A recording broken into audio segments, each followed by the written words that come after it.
India, a country stretching nearly 2,000 miles from north to south.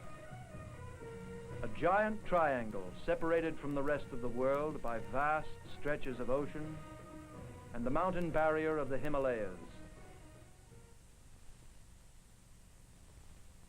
Across the flat desert land, India's early invaders, coming down the mountain passes, drove the original settlers to the south.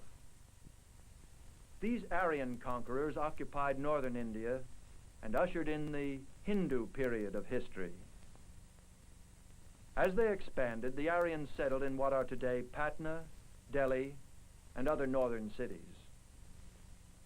These ruins stand near Delhi to this day. It was near Delhi that, according to legend, a mighty war was fought between rival forces of Hinduism. Out of it, a unique set of beliefs and rules emerged, touching upon all phases of life.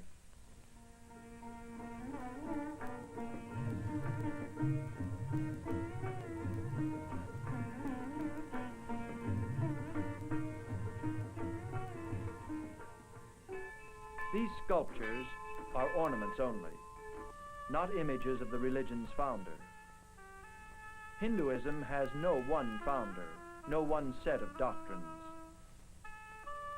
A Hindu may choose his own personal god or an incarnation of it in human or animal form. Many animals are sacred in the Hindu religion because of association with gods.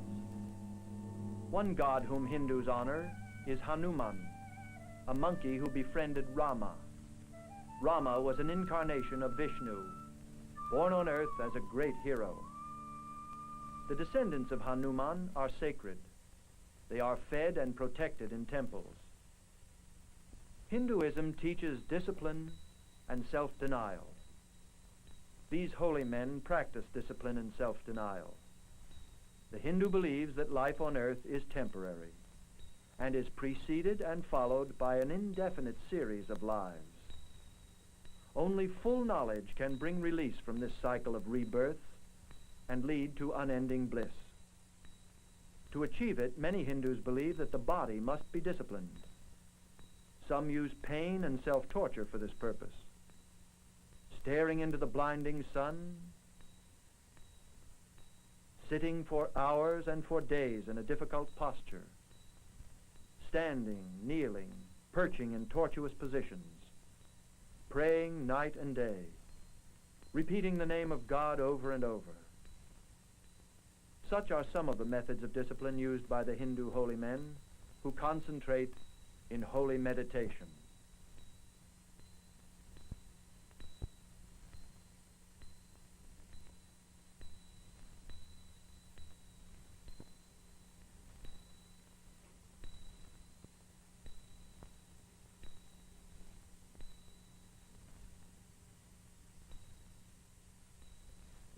Because all living beings are considered to have a soul, Hinduism teaches respect for all kinds of life, human or animal.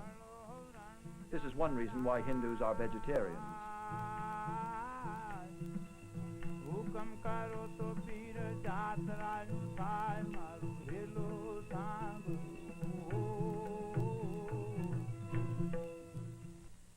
Throughout India, imposing temples stand witness to the deep religious feeling of the Hindu. To Hindus seeking religious knowledge, individual well-being and possessions are unimportant. And so a great part of the Hindu creative genius has turned to religion. Each of the many forms of the Supreme Being to whom all Hindus pray has its temples and its worshippers. Brahma, Vishnu, Shiva, and the numerous forms and incarnations of these gods are rendered in stone.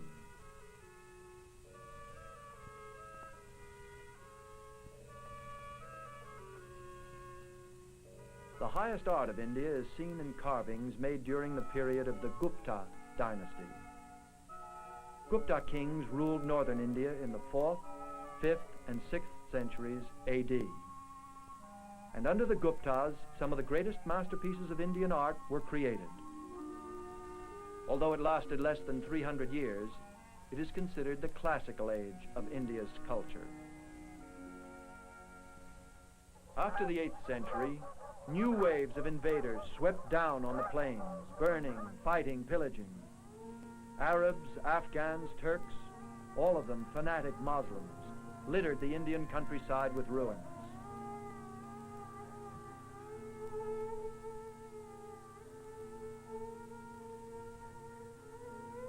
Among the wreckage stands this wrought iron column of one of the Gupta kings as a reminder of the short glory of this proud Hindu dynasty. Not far from it, near Delhi, a Muslim Tower of Victory was erected, made of carved red stone and rising 238 feet above the ground. It symbolizes the might of the Muslim conquerors.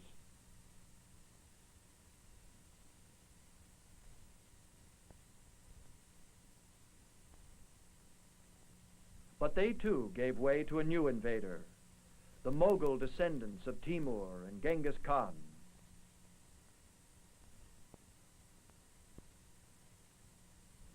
To this day, the landscape of India is dotted with beautiful mosques, palaces, and tombs, which the Mughals and their descendants built in conquered India. And as they ruled, they spread the teachings of Muhammad, teachings basically different from those of traditional Hinduism.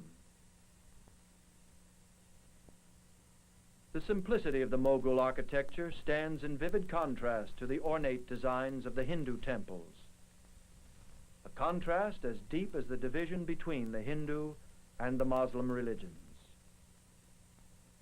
Several of the Mughal emperors brought unity and stability to India. Some were tolerant of their Hindu subjects. Others spread their religion by sword and compulsion. One among the great Mughal rulers was Shah Jahan, who had the famous Taj Mahal built in memory of his queen. His reign was also a period of great literary and artistic activity. After him, the Mughal Empire gradually weakened. Shahs came and went, but their monuments survived.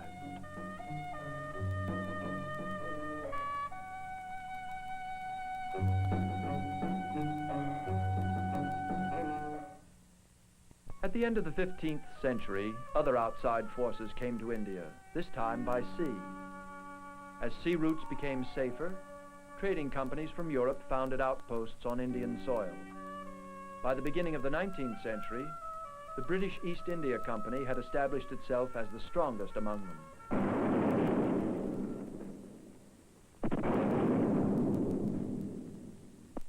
Supporting local wars and power disputes of Hindu and Muslim princes, the East India Company gradually spread its dominion over the vast Indian territory.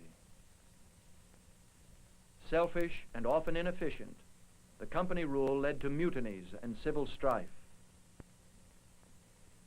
In 1858, Queen Victoria proclaimed the transfer of sovereignty from the East India Company to the British Crown.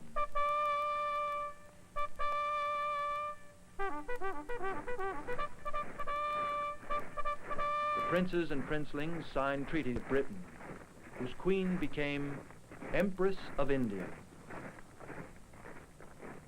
200 years of British rule have left an indelible mark on India.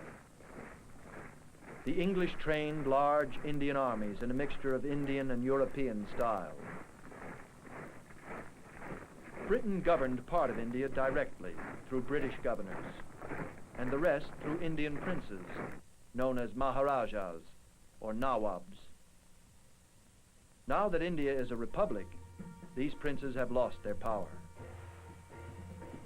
The Durbar, an annual assembly in which the prince's chief subjects paid homage to him, no longer can be seen in the cities of India. Here we see the last Durbar of the Maharaja of Alwar.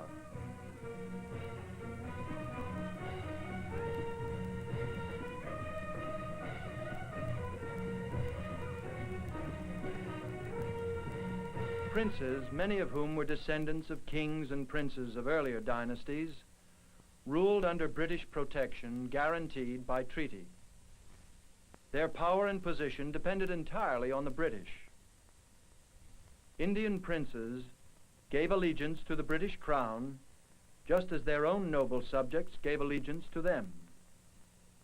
Now all this splendor and pageantry are gone, and the Indian durbars are fading into legend.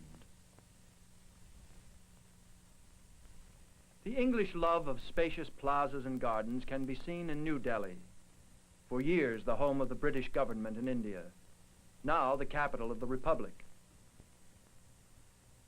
Large parts of many Indian cities were developed by the British as residential and administrative areas for their military forces and civil servants.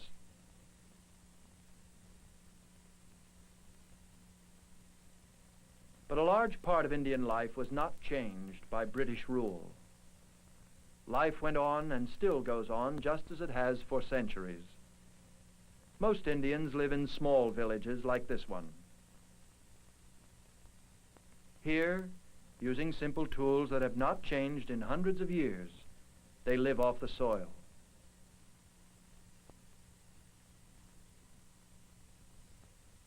The well is the center of village life. In a land as hot and dry as India, an abundant supply of water is vital.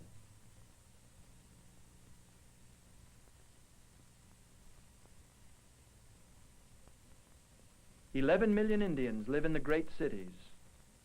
Over 345 million Indians live in small villages, which as yet have little contact with the outside world." The great Indian leader, Mahatma Gandhi, encouraged the use of the spinning wheel in the small villages of India. Spinning cloth, he believed, would keep farmers busy when there was no work to do in the fields. Gandhi also saw spinning as a symbol of India's independence from foreign domination. The spinning wheel was only part of Gandhi's plans for Indian freedom. He believed that independence had to be achieved through ahimsa, an Indian word meaning non-violence. He taught resistance to Britain by non-violent means. In groups small and large, Indians of every class discussed and planned their non-violent fight for freedom.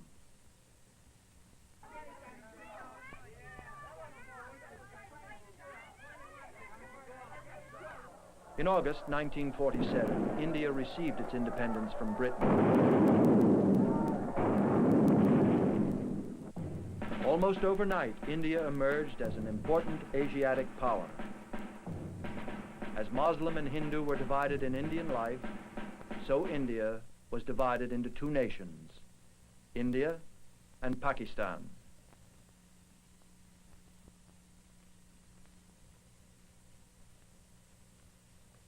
In order to ensure the progress all India is looking forward to, more teachers and schools are needed. Universities all over India are filled with eager young students, anxious to improve the lot of the millions of their fellow citizens who can neither read nor write. The new India is confident that it can govern itself, combining the best of Western technology and ideas with their own heritage, molding the two together into a new Asiatic democracy, which will carry them forward to a position of respect and leadership in the free world.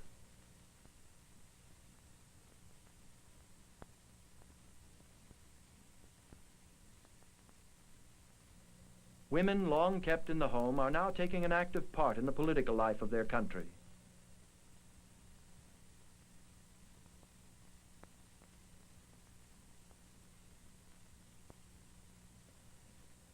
The days of colonialism are over, but the memory of its power and of its influences are still evident. The contrast of West and East is clearly visible in the streets of New Delhi. Kipling said, "East is East and West is West, and never the twain shall meet." These words, like an echo from the past, no longer ring true. The India of Kipling is dead.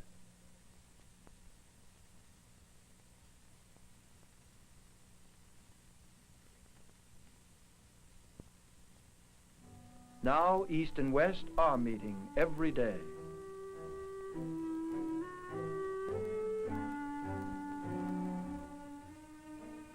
India has taken its place as a leader of the Asiatic nations. As yet uncommitted to East or West, India already has great influence among all the Asiatic peoples. Built on one of the oldest civilizations on earth, India carries with it a promise of greatness for its future.